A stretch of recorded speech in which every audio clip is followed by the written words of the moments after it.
Good afternoon and welcome to our webinar. I'll now turn the presentation over to Shannon Royce.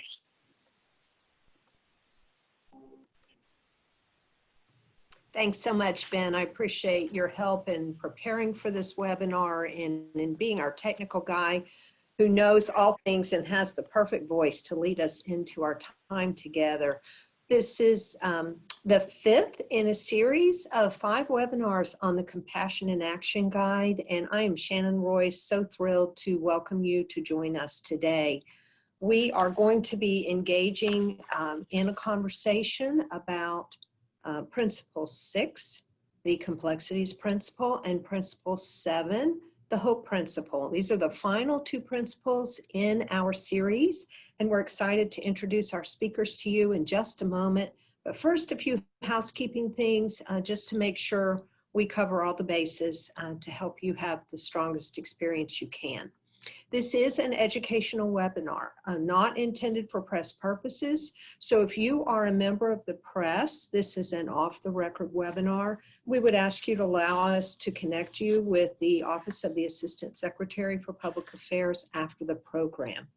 If you're having trouble hearing us clearly, we find that quite often folks have a better listening experience if you simply call into the number provided by Zoom at the bottom of your screen. So if you're having any trouble hearing, you might want to go to the bottom of your screen and call into that number provided by Zoom. We will be providing a link to today's webinar for everyone who registered for today. And so watch for an email from us in the next 2 or 3 days that will give you resources and follow-up information about our speakers, further information about the topic today, and we'll provide a link to the recording for you to review and for you to share with others. Finally, we do have a full program today, but we want to make sure and cover as many questions as you raise during the program. So if you'll please go to the bottom of your screen to the Q&A feature, and if questions come up as our presenters are speaking, we would ask you to share those questions with us. We'll get to as many as we can at the end of the program, but we also learn from the questions you ask us. So even if we can't get to your question during the program, it's really helpful for us to hear the kind of questions you're having while we're presenting and discussing these topics. So let's turn to our webinar now. The Compassion in Action Guide is broken into 7 principles that serve as a foundation for serving people with mental illness and their caregivers.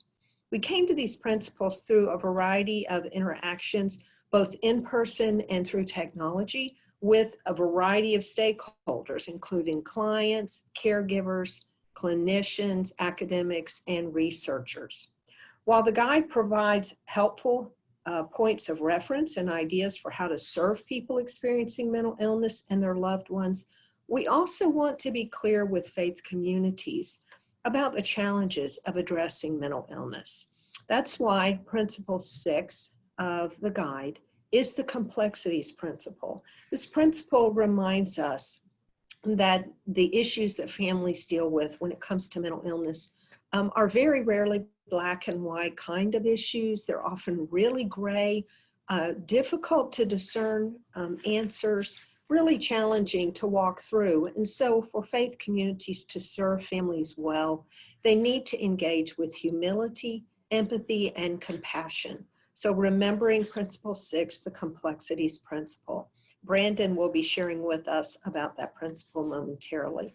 And then Principle 7 in the guide is the Hope Principle. And the Hope Principle reminds us that faith communities are a source of hope to people with a variety of challenges, including mental health challenges. And so the Hope Principle is the way that we close out the guide to encourage faith communities to work with groups like Brad, who will share with us today about Fresh Hope, and work with those communities in supporting families and individuals living with mental illness and encouraging them in hope as they walk out their journey with their own personal challenges. So want to take a moment today now to introduce our speakers to you. Our first speaker is Brandon Johnson, MHS. He is a tireless advocate for positive mental health and suicide prevention services for youth and adults across the country. Brandon earned a Bachelor of Science from Morgan State University and a Master of Health Science from Johns Hopkins University. He serves as a public health advisor at the Substance Abuse and Mental Health Services Administration, or SAMHSA. Always have to slow down when I say that because it is such a mouthful. In this role, Brandon serves as a government project officer for various suicide prevention programs that target youth, adults, and healthcare systems. Brandon also serves as the co-lead of the National Action Alliance for Suicide Prevention's Faith Communities Task Force. This group works with faith communities all over the nation to equip them with tools and resources to combat the often stigmatized issue of suicide. Brandon, we're so happy to have you with us today to share your reflections on the Complexities Principle and about suicide prevention and awareness, and how faith communities can be equipped to serve individuals with mental illness and their caregivers. So we'll turn it over to you. Thank you, Brandon. Thank you so much, Shannon. That was, I'm so appreciative of you all and the HHS Partnership Center and for allowing me to be here today and to share about this principle. Hopefully everyone is able to see the slides. And so I'm excited to get into this conversation. I'm also so thrilled to see so many individuals here interested in this topic. And so I'm gonna dive right into it. And again, I just wanna make a reminder that if there are questions, to use the Q&A function so that we're able to talk through and think through some of the things that you all are thinking as a part of it. So I wanna start. Shannon did a great job of talking about and mentioning the Compassion in Action Guide. It is a remarkable document that is really there to walk faith communities through what compassion in dealing with mental illness looks like. And so the 7 principles are so powerful when combined together for faith leaders and faith communities to really assess how they are in a unique position to provide hope, to provide encouragement as individuals are dealing with serious mental illness, and especially for their families as well. And so we're going to talk a bit today about families and about circumstances and how those things are all intertwined. And so today, my role is really talking about the Complexities Principle. And so with this individual principle, what we want to do is talk about the totality of dealing with mental illness and serious mental illnesses for people and their family. And so we talk about this term a lot. We throw out mental illness, and we all probably have different views on it and different experiences with it and different understandings about what in totality that really means. What does that mean on the day-to-day ins and out of a family dealing with serious mental illness and having a family member with mental illnesses? And so I don't want to read the Complexities Principle in full because you guys have it right there, and hopefully you have the document downloaded as well so you can reference back to that. But this Complexities Principle is really centered on supporting individuals with mental illnesses at the times where it is especially challenging. There are different circumstances and challenges faced by family, friends, and caregivers. And these things are often complex and often difficult to understand. And so as we go through this, it is so important for faith leaders and faith communities to really think about and to understand the humility aspect of this. So thinking through what the other person is going through, being able to talk and work with them with compassion and to help them and assist them in a way that really identifies that we're, one, taking into consideration all that they're sharing with us, all that they're dealing with, all that they're encountering on this journey of working through mental illnesses. And so we're going to talk through this, and I'm going to go in through a couple examples and hopefully, share some stories and some experiences on my end as well in the work that I do. And so hopefully we can talk through and really have a dialogue about how we address these things. And so I want to start off, this is really a chart around the social determinants of health. And so Healthy People's 2020 definition of social determinants of health are the conditions and environments in which people are born, live, learn, work, play, worship, and age that affect a wide range of health functioning, quality of life, outcomes, and risk. And so as I have this up, I want to just talk through and think through, like, what are the complexities? Like, where do these complexities show up?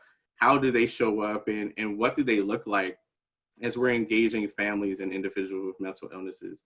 And so we know that there are studies and research that shows that individuals of faith are more likely to go to a faith leader or a faith community when dealing with mental challenges, as opposed to naturally going to a mental health professional.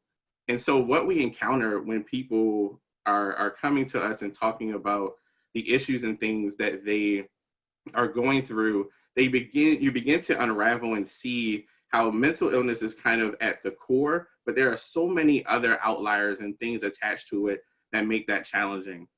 One example of this is, as you're working with an individual with mental illness and a person has mental illnesses, they are encountering and working with medical professionals across a continuum, right?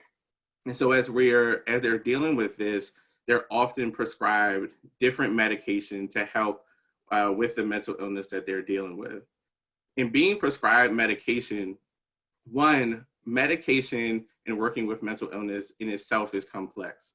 There takes a lot of time and tweaking and management and record keeping to understand really what's working, what's having impact, what's helping, what's not helping. And so dosages have to be moved and adjusted to make sure that it's having the intended outcome with the individual. As people are prescribed different medications and things aren't working, there is frustration and stress with keeping up with the individual medications. Why is one medication working and another one isn't working? How do we get the right balance that really helps support a person? So this can be stressful. It can be stressful for caregivers to keep up with the medication management. And it can be stressful for a person living with mental illness to, not quite understand, why is this one not working, but this one was supposed to help with this piece, and there are unintended side effects that we didn't account for. So it may be helping in one regard, but hurting in another. And so as we process this, there is stress and additional layers that individuals go through with that. On top of that, some people may be having a combination of medication and different therapies. Well, as we talk about therapy, there are a number of different therapeutic processes that people may go through and encounter, and strategies that may be implemented to help them manage their mental illness. And so you could go to a psychotherapist. One person may go and get CBT, cognitive behavioral therapy. And so there are different ways to address this, which comes with their own stressors. One, finding a therapist, finding a psychologist or a psychiatrist that works with an individual takes time. We often in this space, talk about having individuals even interview therapists and counselors to see, if that works. It's hard to zero in on if a therapist has the techniques and experiences to deal with your individual circumstances. And so that process takes time. It takes time and energy to figure this out.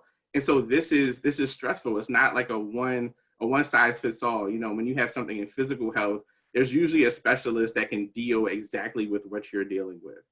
In mental health and in working with mental illnesses, what we know is that process takes a little more time. It may not be a one-for-one that the first therapist that you find is the one that you need. And so again, we have families desperately seeking the right therapist, the right psychiatrist, the right psychologist for their family member. You have an individual dealing with mental illness that really wants to get help. They want to get help. They want to feel better. And, people are like, just go to therapy, and this will be solved. People don't talk about the therapeutic process. One, takes time. Even when you find the right clinician, it takes time to be able to see the results that you need, especially if it's in tandem with medication. It takes a while for us to do that. So we've addressed that medication, we've addressed the therapy side. So now we're going to get therapy, we're getting these medications. How are we paying for it? Where's the insurance? Do we have insurance? Do we have adequate insurance? Are we underinsured? We would talk about mental health parity. Is this even covered? Is the care that I need for myself to get better, is this even covered? And if it's not, how do I deal with the financial aspect of this? Is another complexity that we put into this circle as well. And so now we're trying to balance and figure out, how do I get the right insurance? How do we process this that we're not left with a ton of debt? And then moving on to the next piece of this, having insurance typically comes with what? With being employed. Are they able to work? Are they able to have a job that is meaningful and fulfilling and being able to provide them with their basic needs being met? So we watch these complexities and we see how these things are all kind of connected. Like I just kind of walked through a linear example, but there are other examples as well. And so we talk about the burden of families and caregivers. They have their own stresses and trying to figure out, how they can be, taken care of and how they can stay employed when they're working with, family members and friends. And then we have the other layer of children. How do we take care of the children? If there's an adult with serious mental illness and they have children, how do we make sure the children's needs are met? If there's a child going through a serious emotional disturbance and things like that, how do we intercede with them when they have school and these other complexities? These are the things that we talk about and we're thinking of when we talk about the complexities. The point that I really want to drive home today is the humility, the compassion, and the empathy piece. As we talk about these complexities and we talk about how they're presented and how they show up, it is so important to understand that these are what's happening and active in the lives of the people that we see in our faith communities, people that are coming to us needing support and needing help. This is their lives. So one thing we want to make sure that we're doing is that we're listening non-judgmentally, that we're hearing their stories and we're not trying to instantly solve it by saying, well, I know someone that did this, just do this, or just go to therapy, or, just do this piece. Understanding and sitting in the pain and the hurt that individuals are experiencing while they're trying to navigate a complex system such as mental health care and care for serious mental illness. It is a very difficult thing to do. And we may not have the answers, which is a tough thing to do when someone is pouring out, pain and difficulty. It is a tough thing to not have the answers. Quick story. So I work with youth at the church that I attend here in Baltimore. I'm from Baltimore, Maryland, for those who don't know.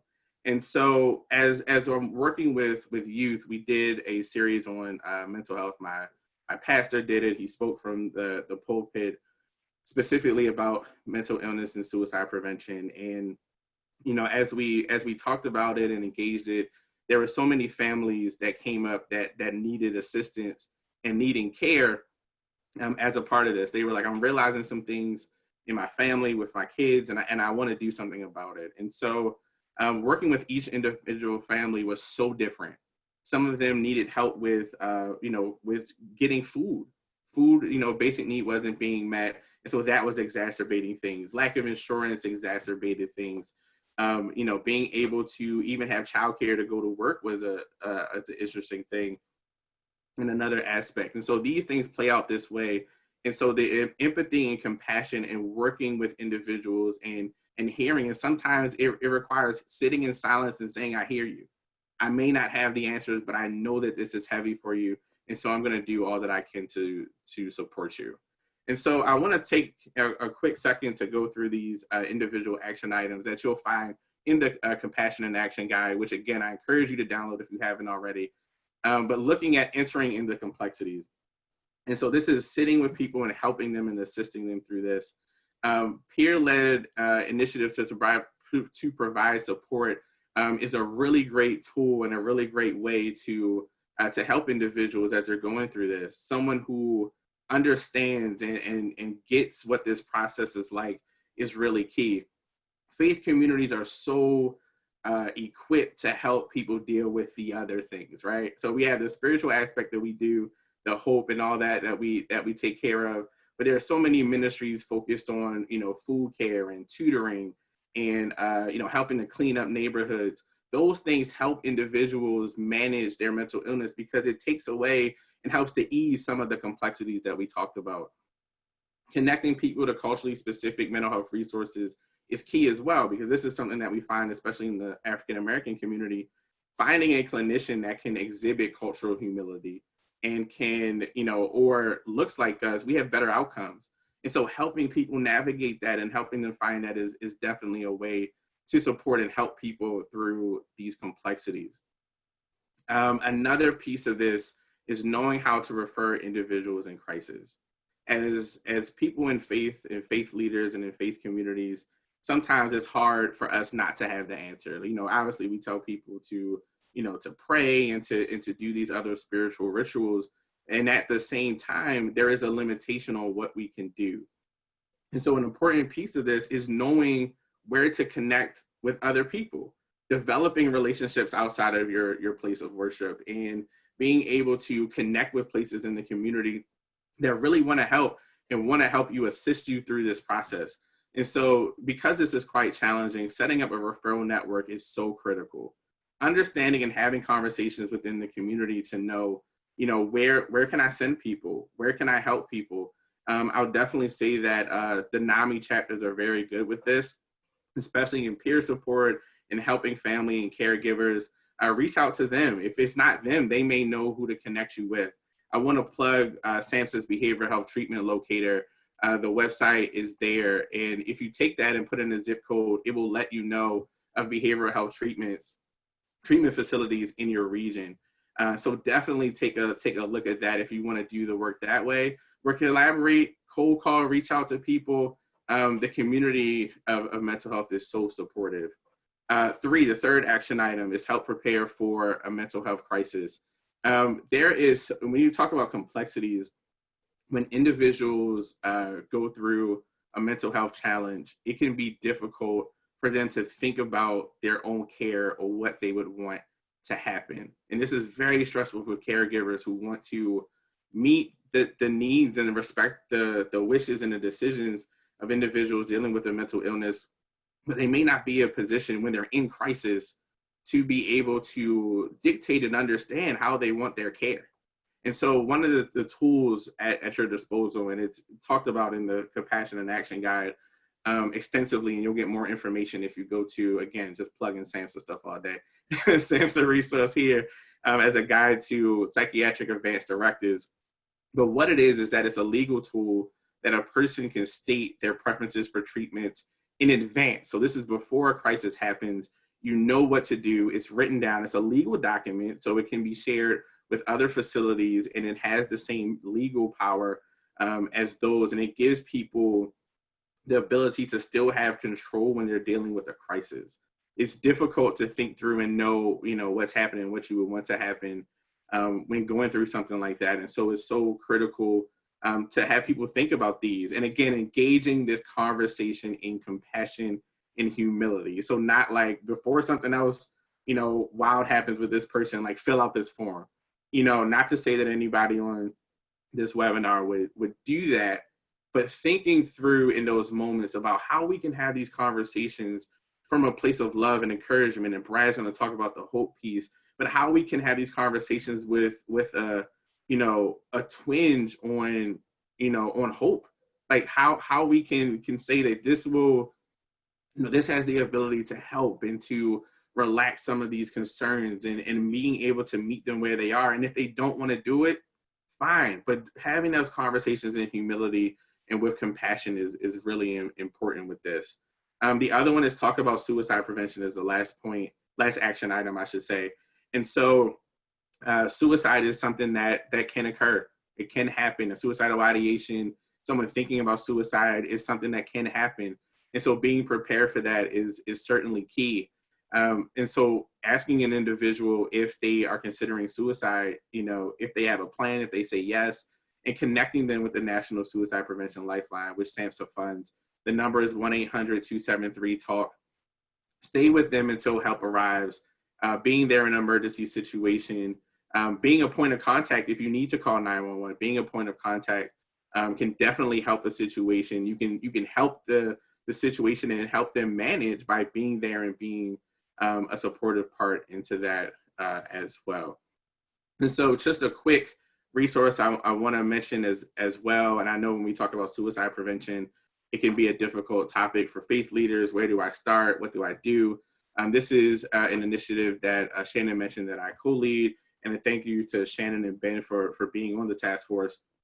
But this is an initiative that we have to help faith leaders become more equipped to deal with suicide and to be engaged in suicide prevention. It's called Faith, Hope, Life. The website is right there below. And I want to make a quick mention of this guide that we created, which is basically suicide prevention competencies for faith leaders. It's not your typical competency, but it really helps faith leaders to understand how they can, help and be more supportive in suicide prevention, and where to start, what to know, and how you can become engaged. And that is a free resource on our website below. And so in closing, I just want to say, you're making the right steps by being here today. You're thinking through and understanding how compassion plays into supporting individuals with mental illness. You are, you as faith leaders in and of itself, provide support and purpose and hope to individuals. Keeping that in mind and keeping that same compassion and empathy and humility and understanding when engaging individuals and families as they go through this complex journey and complex process can really help to ease the burden and the stress of a situation like this with a family member. I thank you so much for your time, and I will pass this back to Shannon. Thank you so much, Brandon. That was so perfect. You really laid out for our listeners to understand the kinds of challenges that individuals living with mental illness experience, the kinds of challenges their families experience. I appreciate especially your mentioning the advance directive as a tool for families, because if you have an adult child and they enter into a crisis and you don't have an advance directive, that child could just disappear and you will not have any ability to find out where they are. One of our presenters from a previous session, Amy, talked about that and how at times her mom would disappear for months at a time, and they were not able to find her. So I really appreciate your mentioning that as well. So thank you so much for sharing with us about the Complexities Principle. And you just did that so beautifully. I appreciate that. We're going to turn now to Brad Hefts, who's the founder of Fresh Hope for Mental Health. Since 2009, Fresh Hope has provided those who are hopeless a place to process their pain and experience faith-filled hope, modeled, shared, and given in support groups, classes, coaching, and resources, led and written by peers who live with mental health challenges themselves, but are living well with those challenges. And so they are able, as peers, to provide hope for people who are also experiencing these challenges. Brad is also an ordained pastor and member of the Association of Free Lutheran Congregations. He's an author and advisor on the Nebraska State Advisory Committee on Mental Health Services, and a key partner to us at the Partnership Center. He's also a husband, father, and grandfather. So we're grateful to have Brad with us today to share about Principle 7, the Hope Principle. Brad, we'll turn it over to you. Hi, everybody, and thanks so much, Shannon. I appreciate that. I would like to start by saying I'm so glad all of you are here today, because This is just an important topic and certainly one that's very dear to my heart. I hopefully am doing this in such a way that I'm sharing my screen. And what I want to talk to you today about is the hope principle. And it's so important to understand this because hope can be very abstract and hard to get your hands around. And so I'm wondering why I can't forward my slides here. Okay, so the issue of the hope principle, which is number 7, is that we recognize as a faith community that we recognize and celebrate that people with mental illness can, and I'm going to add, and do get better. It's quite possible. And I think that's where what I would call vertical hope comes in. It's the fact that when people know that there's a pathway forward, that there's some way forward, they can have hope. You see, there's a critical gap between a diagnosis, when you receive the diagnosis, and learning to live well in spite of a mental health diagnosis, living well in spite of it. Now, mind you, we could say there's just a critical gap from the onset of mental illness to the point of learning to live well. And in fact, I would say it's not just one critical gap, there's critical gap after critical gap. It's kind of like playing Mario Brothers and jumping from mushroom to mushroom. And this slide very well shows how dangerous it could be to try to leap to the next thing. And so what you and I have to know is that as faith community leaders, that hope becomes the bridge from that diagnosis to living well. And that bridge is built largely by what happens between somebody's doctor's appointment or therapeutic appointment and just living. And to the next appointment, it's that from this to that, and time in somebody's life, or days or weeks, whatever it might be. But hope becomes that bridge, and that happens through relationships. It happens through community. Hopelessness, I want to be very clear because that can be abstract also. Hopelessness is when you don't see a way forward. There's actually 25 years of clinical research on what hope is versus what hopelessness is. And it's quite compelling. And I know everything we do in Fresh Hope is based upon that. So a faith community can help people see that way forward, that they can get better and they can live a good life, a full life, and a rich life. And that being able to see, I have bipolar disorder myself, and I've been diagnosed since 1996. And I know this, that when I was at my most hopeless state, when I was suicidal, I saw no way forward. Absolutely no way forward. But what started to give me hope was not only when people shared their experiences, but when I started to meet people who were making it through the tunnel, if you will, from the point of an onset of an episode with, in my case, bipolar disorder, to the point of living well where the disorder doesn't rule over me.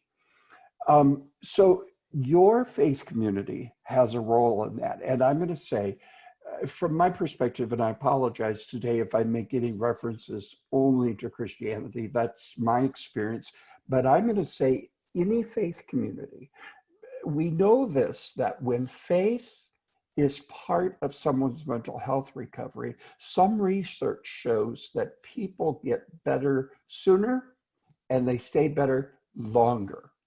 And that means they have fewer episodes. They have fewer times where the mental health problem is actually interrupting their living and their lives. I look at it this way. If I'm episode free, which I haven't had any episodes for 14 or 15 years now, And so I feel like I'm living at a time of remission. I still have bipolar disorder, but I take my medicine and I do the things that help me get better. But also in the process of that, you have to know that you can live well and you can kind of get on top of it. So I don't consider myself sick right now. I consider people that are having an episode or really struggling, they might be at a point of being sick with mental illness, but I'm living in remission, if you will. And the faith community has a key role. And how? Let's just talk about how the faith community can share hope and be part of this. First of all, like I said, the faith community has hope in a way that when you infuse practical hope, you know, the vertical hope, and you infuse it with faith, it becomes something else. The second thing is that the faith community has umpteen thousands of people who, you know, not in every community, but you get what I mean, has the power of using peers within the faith community, as well as to provide a larger community for people to live out their lives, where people have an understanding and a compassion for people who might be struggling. But it isn't always just going to a peer support group. Sometimes it's going to the choir and singing in the choir, or being an usher, or participating in some kind of aspect of ministry or the faith community, or feeding the homeless, or helping with some kind of outreach program. So these three components lead to someone living well. Well, what does living well mean? This is part of the whole understanding of principle number 7. And that is, I look at it this way, and I say that there's 3 phases to living well, in spite of. Those 3 little words are very important. In spite of having a mental health diagnosis, or a mental illness, or a mental health challenge, whatever you want to call it. And the first aspect is choosing to live. That's where somebody is just, they've had the episode, they're in the midst of it, they're beginning to get some kind of idea of wanting to get up and live. And so they make that decision to get up and to choose to live, to begin to move forward. And that's the key. That's hope. Okay. That's the beginning of hope. I want to move forward. And then the second part is learning how to live. So the first part, I'm surviving. The second part, I'm beginning to cope. I'm learning coping skills. That gives me more hope and more hope. The more I succeed, the more hopeful I become. The more I see people that are living well in spite of and I'm learning from them, that gives me hope. And then if I can function in a community of believers where people understand, yeah, I have this, some people have cancer, some people have diabetes, whatever, but we're in ministry, and where I'm experiencing that, now I can get to that point of being able to thrive and to live well in spite of it. Living well does not mean that I don't have the mental health issue anymore. It does mean that the disorder no longer rules or interrupts my life on a regular basis. It means that you proactively manage your disorder so that you can flourish, so that you can live life, and that it doesn't interrupt and isn't your focus. So there's some things that we're finding in Fresh Hope that I just want to bring to the forefront here. And that is that I think there's a confusion for folks about hope and hopelessness. They think people either are hopeless or they have hope, okay? That they don't coexist, but they do. And in fact, I think we help people with mental illnesses. We are helped when we know that it's a process and they can coexist. From my perspective, now this is strictly from my perspective, there is hopelessness that we experience in this life, in this world. And it's what I call vertical hopelessness.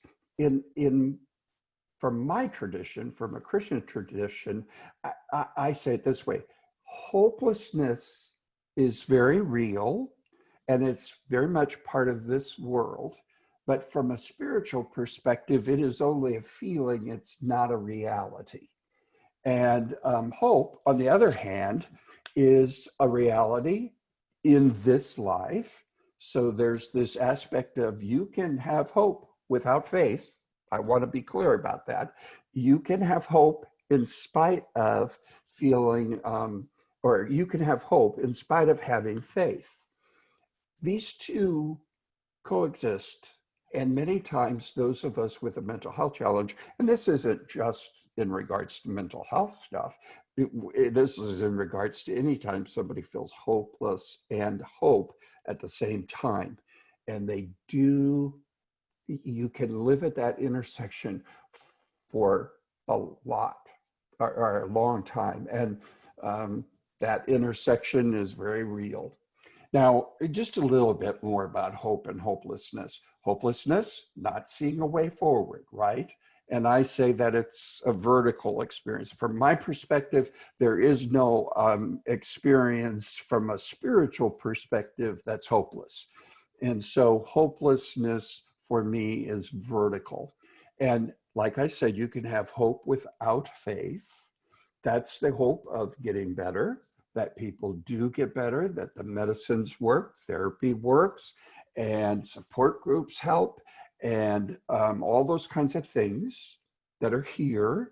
But also then if you infuse faith into hope, now you're building a very strong foundation for hope to flourish upon, and in an environment rich for growing hope. Now, I'm going to tell you that there's 6 things that we're finding as we work with churches, with Fresh Hope, and with faith communities that I think are problematic sometimes within the faith community. One, we see spiritual bypassing. That's where the pain and the difficulties of the situation are kind of poo-pooed, or, oh, yeah, it's painful, but have faith, pray, And that leads into toxic positivity. That's number 2. Toxic positivity many times is when people say, oh, you can get through this. That's not real helpful. And we teach about that within Fresh Hope. 3, when people believe that they've got to have a program. So this has got to be X amount of weeks long, and we're just going to have this, and then that'll get people better, and they'll be fine, and they can move on. Well, you got to be in it for the long haul. And then the number 4 is the idea that we have projects, that we run this ministry and it's a project. And we never really assimilate those people into our church, into our ministry. It'd be like feeding the homeless, but we don't really invite them to worship with us. They're not necessarily part of the community. The 5th one, and I would say 5 and 6 are extremely important, is that many times faith leaders and faith communities don't understand the power of peers. The role of peers within recovery, research shows, is as beneficial, if not at times more beneficial than therapy. And when you put talk therapy along with peer support, my goodness, you're strengthening it even more. And then faith communities don't understand necessarily the understanding of the role of the larger community that they have, the choir, the different things that people can participate in, as I mentioned before. Let me go back to number 5 real quick here. And that is, in not understanding the role of peers, the faith community can provide peer support in so many different ways, not just through support groups, but in different ways. So just a little bit about Fresh Hope. Our website is freshhope.us. freshhope.us. And here's some of the things that we do. The goal of Fresh Hope for Mental Health is to come alongside of your faith community and help you build that bridge of hope and compassion. And as we build that bridge together, we provide 3 different areas in which we do that and come alongside of you. We help you establish support groups within your faith community, ongoing support groups, not long-term support groups. And our support groups have both the loved ones and those with a diagnosis in them together. And that they're based upon tenets that are written for both groups, and they interact. We have groups for teens, we have groups for adults, we have groups in Spanish, we have groups in English, etc. Then the new thing that we're doing here lately is hope coaching. And this is where we're training hope coaches to help people through a short-term intervention in regards to a hopeless situation. And this doesn't have to just be with people with mental health, but it could be for anybody with emotional health issues and just helping people.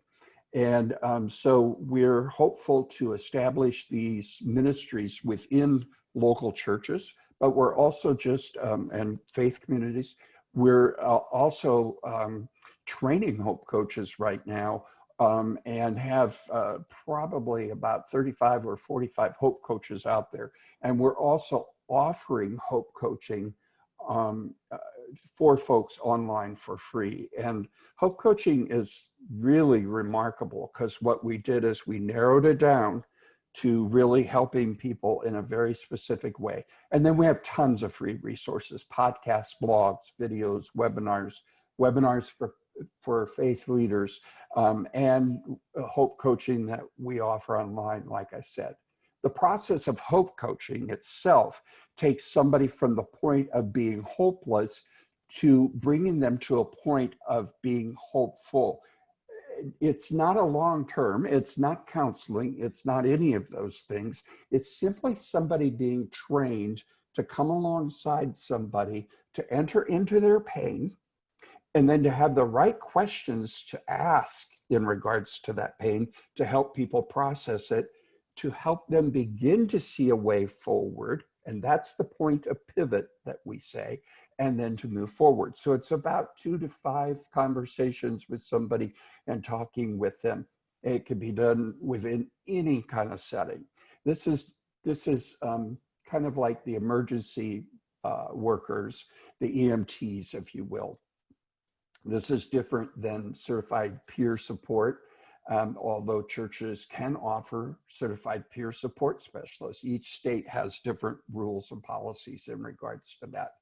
And we do have the #1 Christian mental health podcast. Forgive me for touting that, but Shannon Royce is one of our guests that you can hear on there.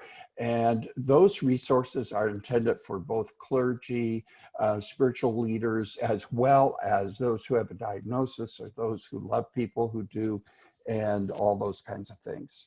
I tell you what, if you will text Fresh Hope or text these words, I wrote that wrong, sorry about that, folks. It should read, text the words Power of Hope to 415-528-7403, 415-528-7403. We'll give you 3 things at that point. Amy Simpson wrote 12 Steps to Launching a Mental Health Ministry for us, specifically narrowed down for that, as well as registration link for 4 webinars that we offer to faith leaders and a list of our free resources.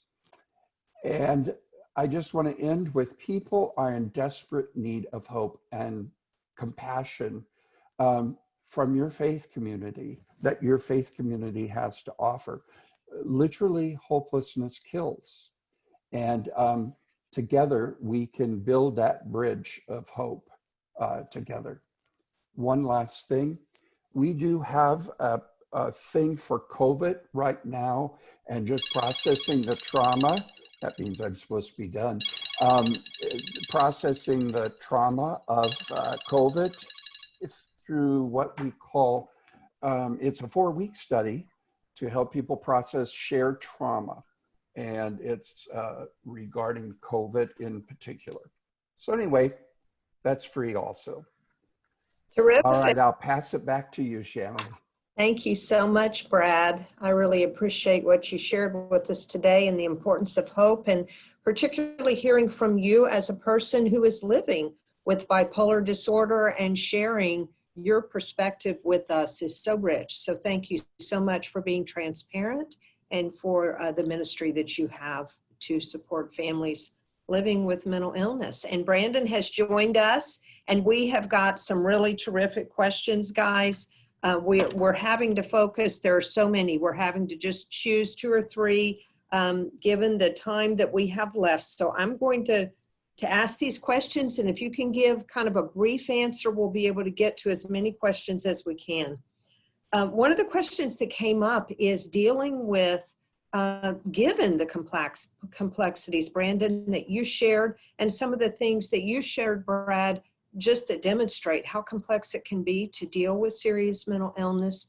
How do we help faith leaders get over the anxiety or fear that they have to take the first steps in engaging in this kind of relationship and this kind of ministry? Brandon, we'll start with you since you did complexities. No problem. I think the short answer, I think, is preparation and being willing to, kind of do the work behind the scenes to think about what these complexities are and how to become, equipped in dealing with them. We can't prepare for everything. We don't know every single individual complexity that may arise. And I think, as you see some and as some come up, and the examples I gave today, and then thinking through and looking through the guide, like if there are some that come up, kind of think through, how to handle it. Also, your referral network is so key in this, because you can have a given point person. If someone's having trouble with, insurance, there may be a connection at your state agency that may be able to help. If there's something around, another one around, job and job security, there may be some things that you can point people to. So I think preparation is the best thing that we have. And then in the times that we don't, I think that's where the humility piece comes in, right? Like that's when we can say, I don't have the answer to this, but, I can work on finding finding something that may assist you. Like I understand, what you're going through. I can understand how heavy this may be or how tough this may be, and using that piece. And it's okay to say, I don't know, I'll find out later. Like that is, right. That is okay to do. And so that would be my. Well, and frankly, Brandon, that really touches on the demonstrated humility of, I don't have all the answers either. So if you're struggling as a family member who doesn't have all the answers, boy, I'm sitting with you. I am right there in empathy with you. I think that's so true. Brad, I would love for you to touch on, because I think peers are such a great resource to faith leaders. And so how could a peer help a faith leader understand maybe how to process something if they don't know, because that peer has experience? So talk about that for a minute. Yeah, I think that a peer can help a faith leader by being there for the faith leader to kind of coach them as to how to help other people. Mm-hmm. And I've been a pastor for 35 years, and fear keeps you from doing things when you don't know enough about it. And the one thing I would say to faith leaders is relax about it. It's just like cancer or other diseases. You don't have to know everything about it. Right. You don't have to know everywhere to get people. You just have to be a good listener and let them know that you care and that you'll walk with them. Yes. And when you do that, and that's what we teach in hope coaching, when you do that and you ask questions like, what is the hardest part with what you're dealing with? Can you tell me about it? And when you do that, you are walking alongside, and that's all you have to do. And sometimes I think we make it too complex. I realize it's very complex, but on the other hand, keep it simple, faith leaders. Keep it, it's just, how do you treat Grandma Smith when she has cognitive disorder, she's got dementia. Well, you just walk alongside of her. Mhm. Your presence is the greatest Absolutely. you can give. I think And that's the key to in the midst of compassion. right. The compassion and empathy of your presence, I think, is so critical. Another question that came up that I think is one of the harder ones that maybe faith leaders have to deal with in working with families is, how do you deal with a parishioner who maybe doesn't recognize that they have a mental health challenge, but it's evident that they do? So Brandon, you're with Sam, so let's start with you on that. How would you advise faith leaders to be of assistance to a family with a family member who just does not recognize their mental health challenge? Yeah, I mean, you can talk about complex, like this is, Yes, exactly. this is a challenging one. And I think, I've been talking about this a lot kind of in different spaces. And, one of the things that we have been talking about internally is making sure that individuals, understand where their supports are. And I think this comes with the humility piece and the compassionate piece, is that, it is a difficult thing to push through when you're having these changes, when you're, feeling these things, whether it be, anxiety and depression. It is challenging. It can be challenging. It can be very scary. And I think as individuals are engaging with other people, where we can see kind of what's harder for them to see, or they may just be in a place of, resistance, or I don't want to use the word denial, but just in resistance to what's happening. I think allowing them to know that we are the safe space when they are ready to get help, when they're ready to move into that next level, that they know that if today isn't the day you want to talk about it, when that day comes, that I'm the person who's been there and saying that I'm a safe space for you to talk about this, and I'm prepared to help you walk through this journey and to help you get other resources. And so I think being able to do that is key, because sometimes out of compassion, sometimes we can be aggressive, like we can aggressively move to, like, you're experiencing this, like you need to get this, and sometimes it comes off the wrong way, and people start to become reluctant and even trying to get care. So making sure people are heard, making sure they know that this is a safe space and a place that they can be supported, and that you're willing to do that, I think can kind of open the door to, hey, today today's the day I can talk about it. Today's the day I can figure out the next steps. And so making sure that people know that we're that area to do that, I think is a really good step of what we can do really easily. Yeah, that's really good. I had one pastor who commented to me once that he didn't have any people with mental health challenges in his church. Yeah. My challenge to him was, the next time he did a congregational prayer, just to add a prayer for people struggling with anxiety or depression, and see what the response was over that following month. And I think even something as simple as that says to people in the faith community, we're safe here. You can bring your concerns and needs to us. We are a place that will hear you when you're ready to get help. So I think that's good. Brad, did you have thoughts on that? Well, I would say, yes, you just want to be the safe place. The more you point out that they're this or they're that, or they're experiencing this, their own brain is lying to them. It's a brain issue. And so their perception is going to be off. If you would have done that with me when prior to diagnosis, I pushed back and I would have gotten worse. So sometimes you just have to be a non-threatening, just loving person, and then seize the moments when they're there, but also don't seize them with having all the answers. Just seize them with, I'm here. I'll walk with you. That's good. That's good. And another question came up. We did a whole webinar on this, but this question came up in the midst of this circumstance as well, for caregivers, for the loved ones in the lives of families who are dealing with these complexities. How do you encourage faith leaders to deal with those loved ones? What would your counsel be to those faith leaders? And we're almost out of time, so this will be our last question. So let's tie up our thoughts with this question. If I could give a shameless plug here, we've got a new book that we've been working on, and it's called holding to hope, staying sane while loving someone with a mental illness. Because I'll tell you what, and many of us who have a mental health challenge also love somebody who does, whether it was our father, because it's genetic or whatever.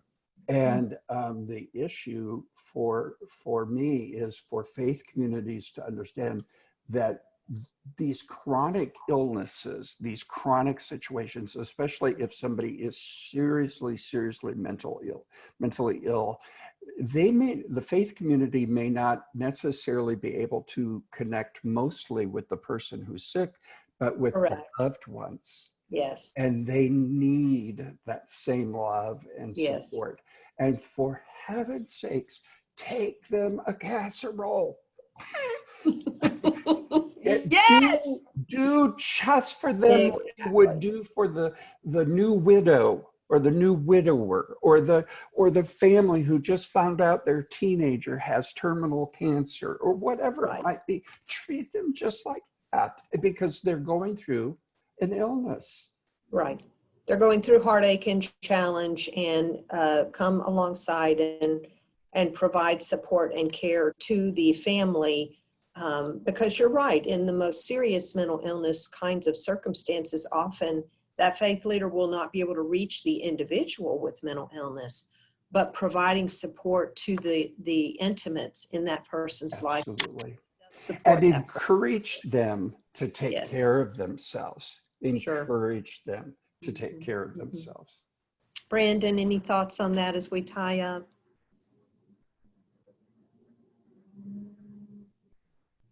You're on mute right now. Sorry, my mouse didn't want to work. Okay. But I agree with Brad wholeheartedly. I was going to say the same thing. Like, take care of the other things in the person's life. Like, they're trying to deal with this. A lot of times there's tunnel vision.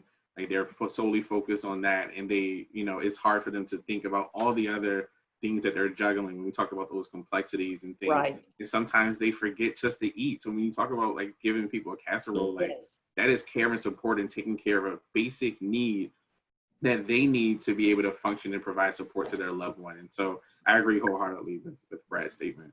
Yeah, that's so good. Thank you for that reminder, Brandon. Well, guys, this has been fabulous. I really appreciate what a home run for our final webinar on the Compassion in Action series. We're so grateful you were with us today and for the expertise and empathy that you brought to the challenging subject we were addressing today. I'm so grateful. Have a few closing notes for our guests. Just as a reminder, we will be sending a link to today's program in the follow-up email. And we always send the presentations out of our speakers, so we'll be sharing those presentations with you as well. Please share that webinar link in your circles and with the people in your lives who you think would benefit from understanding and learning what was shared today. We also want to let you know that we are starting a new webinar series in 2 weeks on September 29th. We are really excited about this series. It's going to be a series we're co-hosting with Columbia University's Spirituality Mind Body Institute. And it's a whole series about spirituality and mental health. We are just thrilled about this. It's going to be a 6-webinar series. We're starting on September 29th, and we will include that link to register for that new webinar series with the follow-up email that we send you as well. That series is going to focus on enhancing awareness of the current research about spirituality and mental health.